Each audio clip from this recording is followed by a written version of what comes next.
So, all right, welcome everybody for our last session of our Back on Track week. Throughout the week, we have had quite a variety of sessions taking place around college preparedness. So if we will be putting out those recordings next week. So if you weren't able to catch anything, hopefully you can catch those as we get those out next week, and then gather any information you might have been looking for this week. But welcome to our session here today. Iowa College Aid and ICANN are hosting a variety of events this week, specifically just to help students prepare for their post-secondary adventures. You can find the links to the sessions that have taken place or are upcoming in the chat. So we'll get that link out to you guys.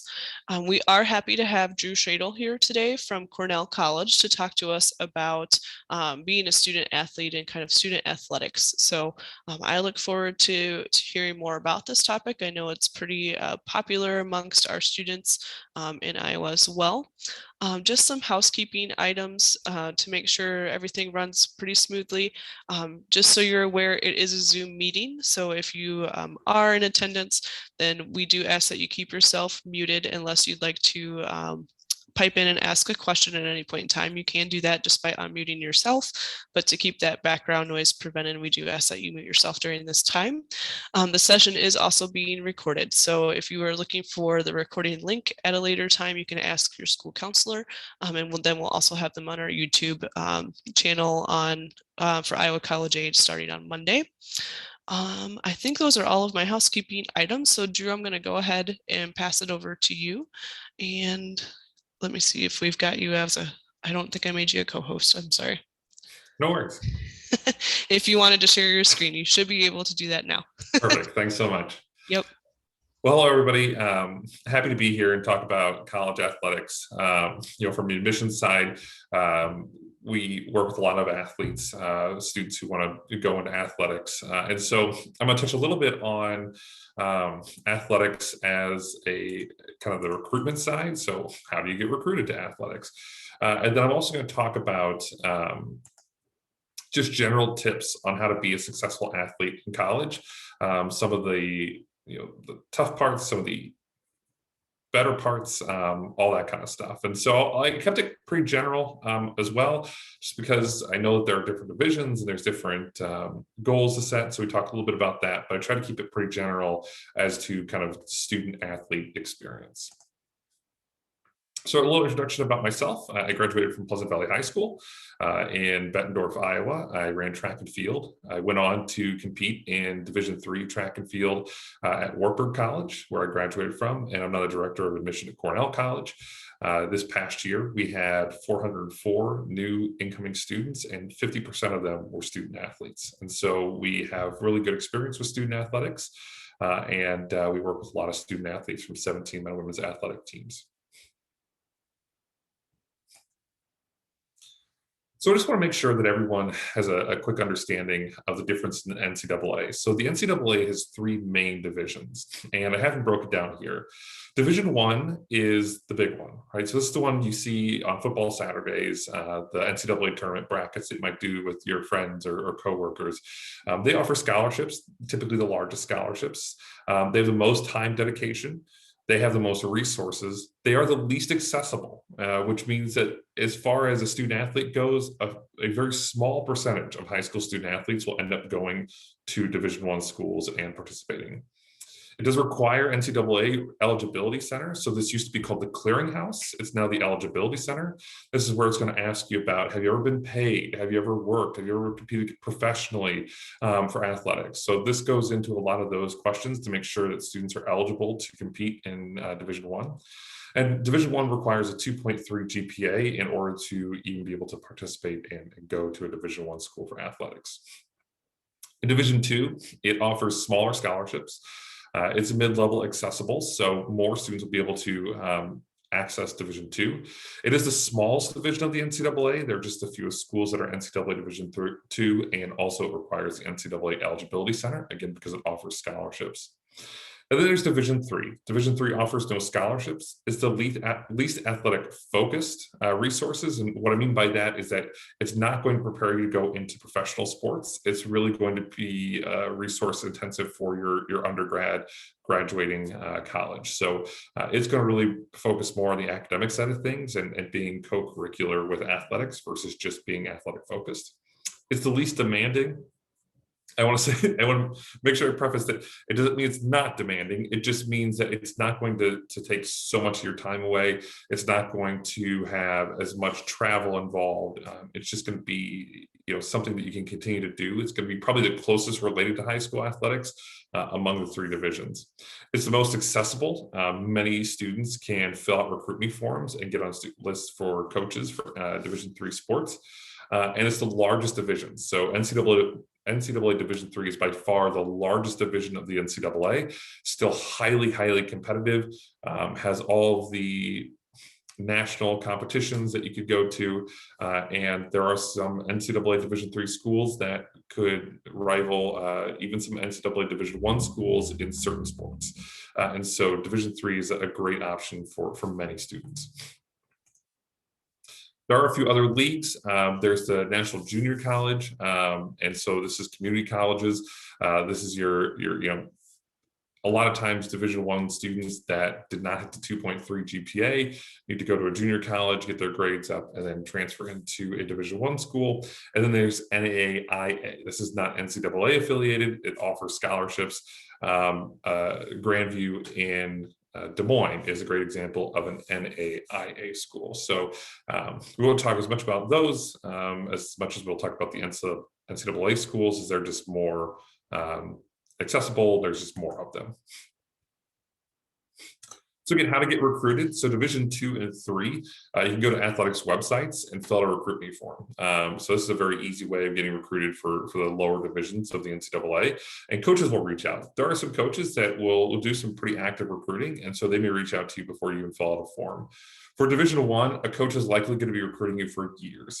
This is not going to be something that they're just going to find you. They may, but they are probably recruiting you your junior year, your sophomore year. I've heard students who have been recruited since their freshman year of high school, just because they fit that mold. So, Division I, again, is least accessible. It's going to be just the hardest to get into. And walk-ons can contact the sport, so there are walk-ons available. But again, these are going to be pretty few and far between, and you're still going to have to be a pretty dominant athlete in high school to be able to walk on to a Division I sport. So what's the difference between college and high school? I mean, this is one of the biggest things.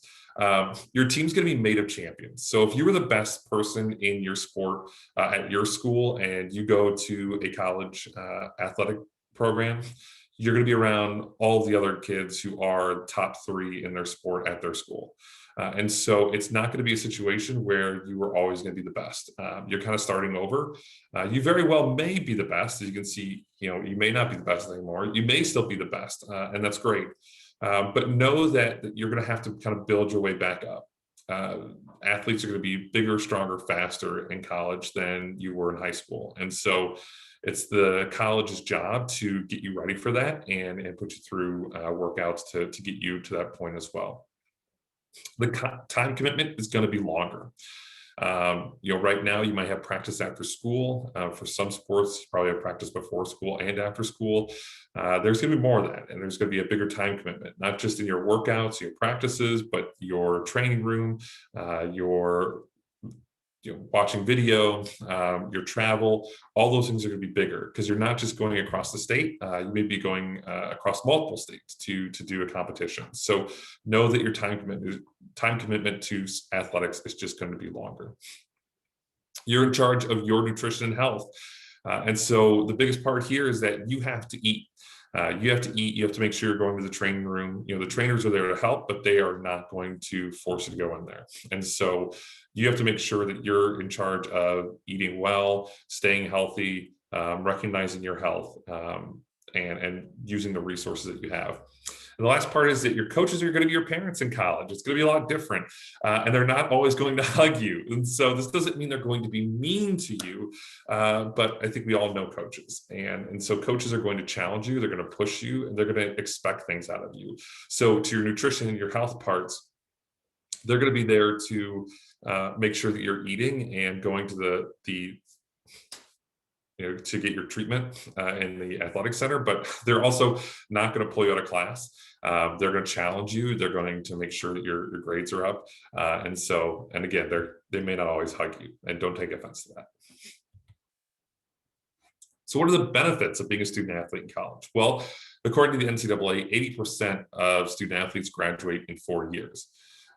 As far as diversity numbers go, Black student athletes are 10% more likely to obtain an advanced degree versus non-athletes. That's according to Insight Higher Ed. And student athletes tend to do better academically. This is due to academic requirements to participate, as you saw in a few slides before. In Division I, you have to have a 2.3 GPA. Most schools will have a GPA requirement in order to participate in athletics, just like in high school. The difference is that your coaches probably don't get grade reports right now unless you fall into a certain way. Most coaches are going to get grade reports almost nonstop. And so even if they see that you've fallen into a C or you got a B minus, they may be on you and make sure that you're good to go.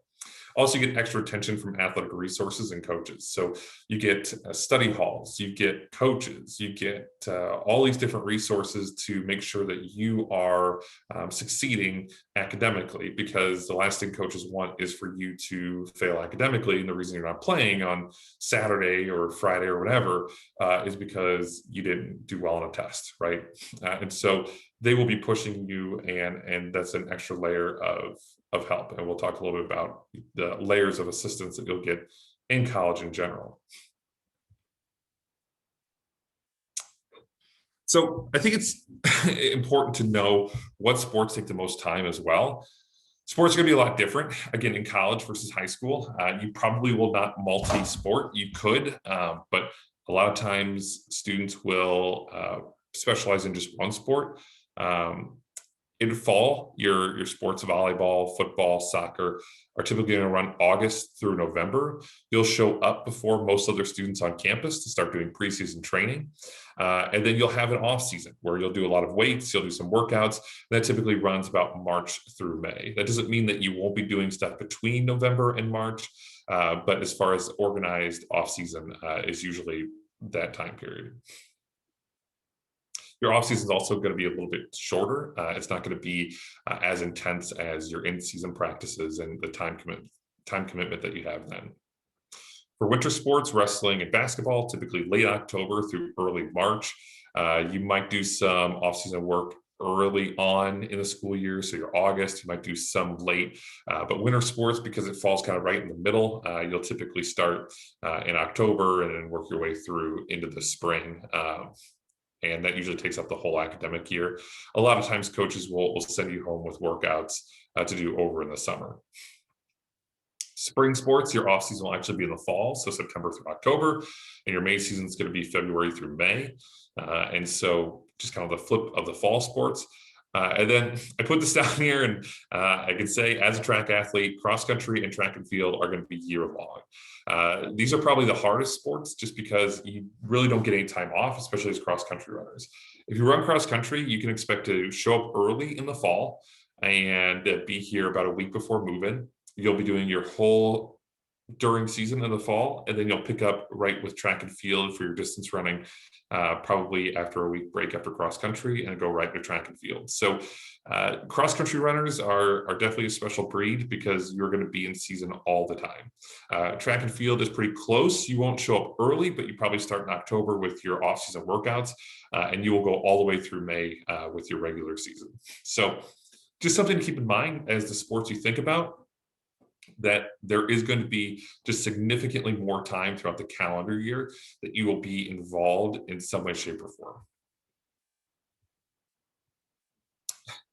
This is kind of just an ideal in-season versus out-of-season time, just to kind of give you an idea of how much time you'll spend on each thing.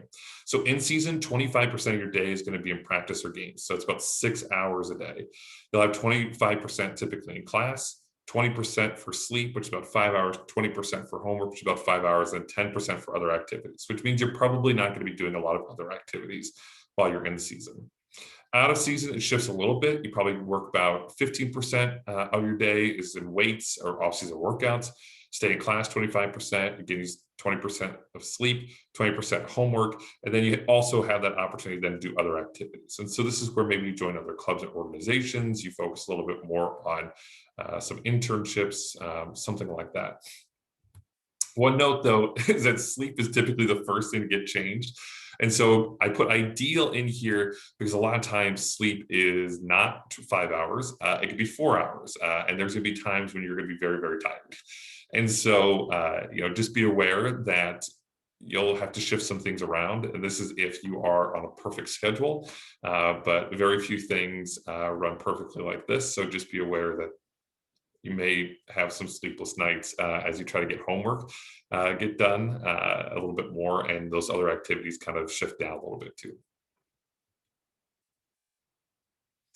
So layers of support, I think, is really important. As a student in college, you have 3 layers of support that are going to be there for you. Your academic advisor is going to be your number one. They're going to be the person that kind of helps you pick out your classes and make sure that you're not overdoing it for classwork. You have your friends and your classmates. You have your student mentors. So these are typically in your first year, your first class, your student mentors who are upper class students. And then you have your bonuses. So as student athletes, you actually get more layers of support than anybody else. You have your coaches who are going to be on top of you all the time, trying to make sure that you're doing good academic work and you're not falling behind that way. And you have your teammates. Teammates, I will say from my experience, were the best because they pushed you in more ways than one, just not just athletically, but academically as well.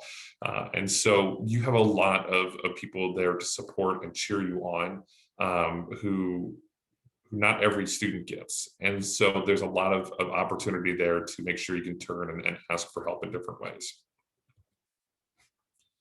And managing time is a huge thing. As a student athlete, you're going to have to manage your time. It's definitely something that, if you don't manage your time or you don't manage it well, you can really kind of fall behind. And that's where that sleep change will happen quickly. So keep a planner. Make sure you're planning out all of your homework, your classes, your athletics, all that. Communicate. Make sure you talk with your professors. You talk with your coaches. Make sure that you have that communication right away. This is really kind of, I would say, a cardinal sin of most first-year students alone, but student athletes as well.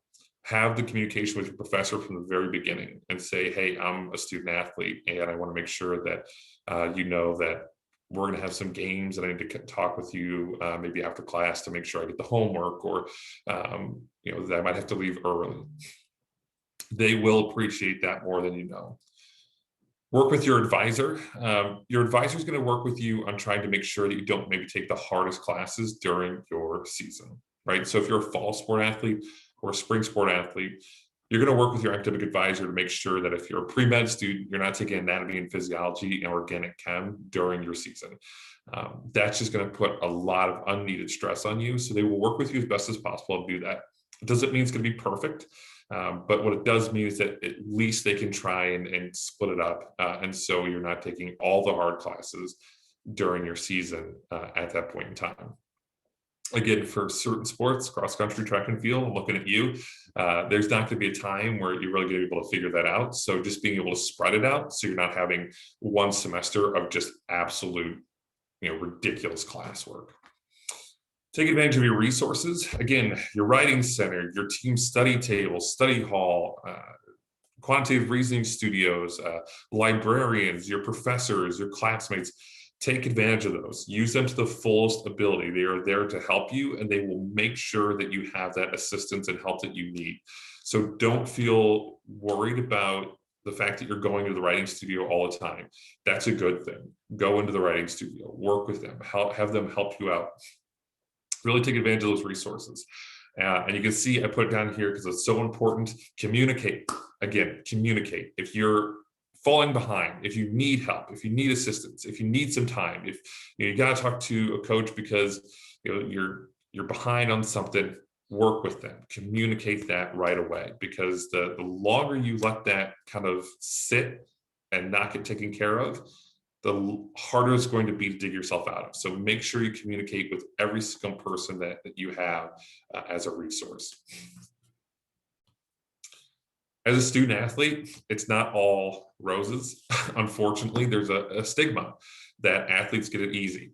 And whether that's they get it easy in the class, they don't have to take as hard classes, that professors give them better grades so they can participate, whether it's, you're only there for athletics.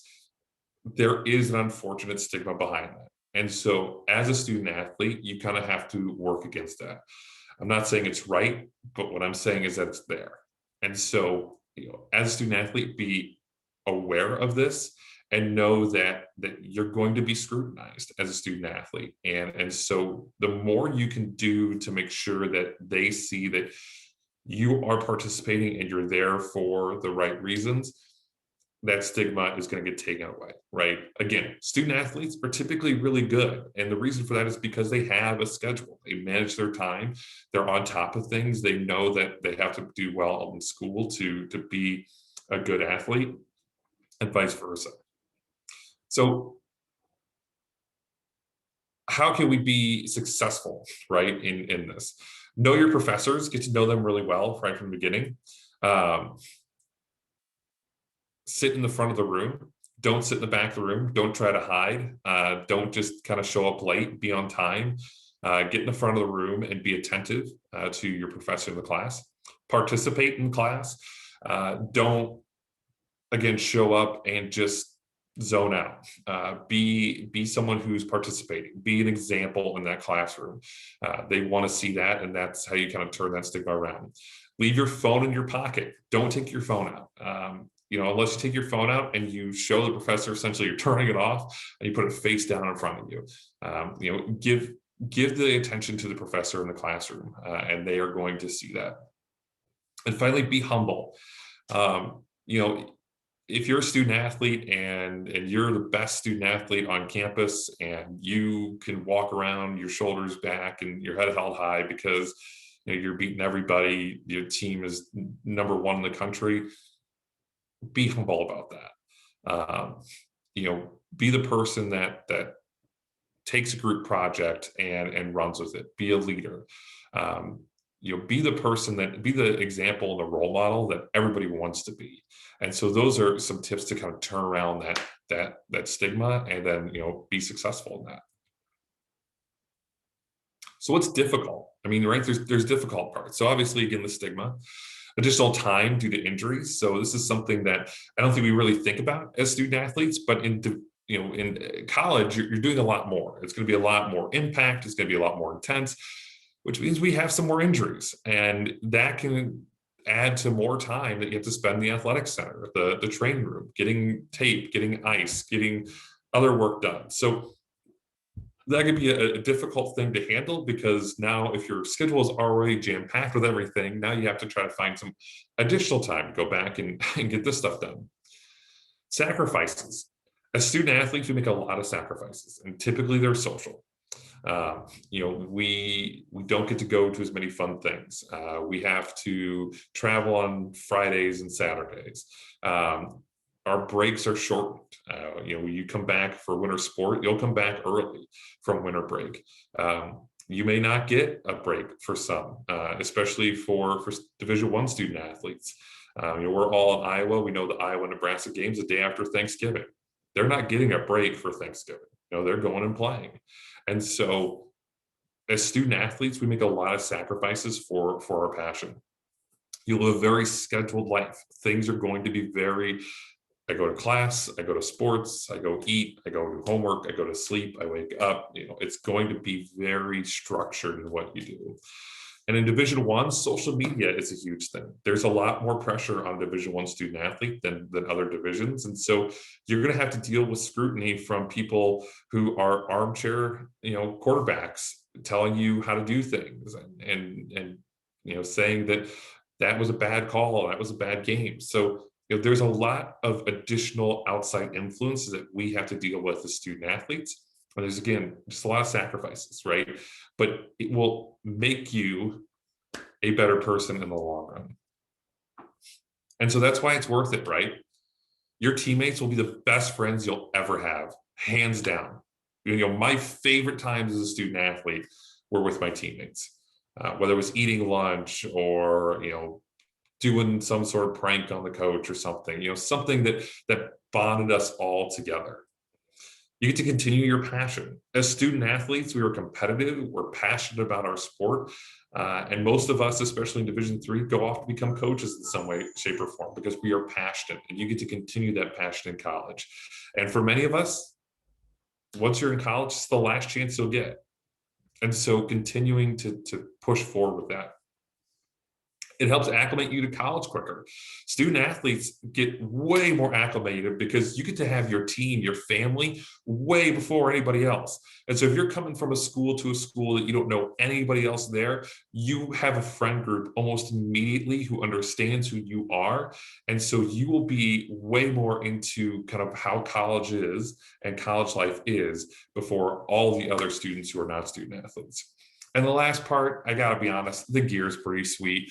Your sweatshirts, your bags, your hats. I mean, there's a party that gets to walk around with a lot of really cool stuff. And so the gear is awesome. It is definitely a perk, but it's a perk that you earn. You put a lot of extra time in. And so, getting shoes or getting gear that's sponsored by whatever clothing sponsor, your sport is for, your school is for, is a pretty cool thing. And so, definitely take advantage of that and getting to wear that. This is a great resource for student athletes. This is where some of this information came from. I would highly encourage looking at this website if you're looking into more ideas about what are some pros and cons of student athletes, what are some of the struggles, what are some of the ways to handle that. So please check out this website. It's a great resource done by a former student athlete. And from there, I'll open it up to some questions if anybody has those. Thank you, Drew. This was great. And I was a student athlete for a little while, so I definitely understand the time commitment is very real. So thank you for sharing that, because I think if I were aware of that when I was going, I probably wouldn't have made it as long as I did. So you never realize how much, is involved with the sport.